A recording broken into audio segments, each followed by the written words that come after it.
G'day, it's Colin from Worth, and today I've got the Welding Ceramic Spray HP. What this spray does is you spray it on a surface that you want to weld, and it protects that surface from slag and spatter. You can also spray it on your tool to protect your nozzle. So let's see how it works.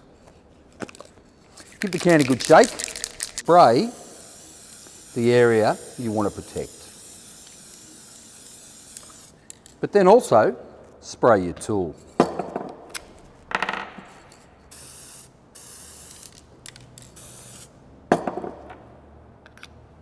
And not forgetting to spray up inside the nozzle.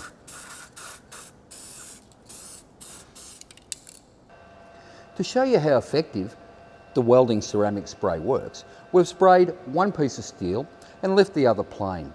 We've also sprayed the nozzle of our torch to protect it. So let's weld it now and see how it works.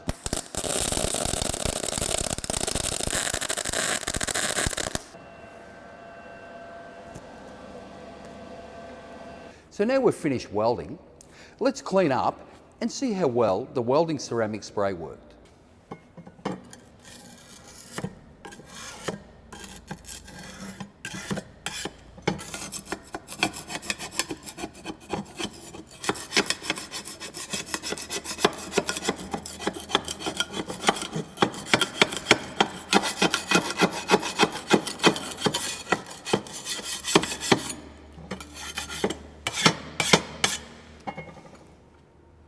The welding ceramic spray HP will protect for temperatures up to 2,200 degrees Celsius, and it'll last for 8 hours before it needs to be reapplied. If you have any questions, please put them in the comments section. Don't forget to like our page, and we'll see you next time for more quality products from Worth.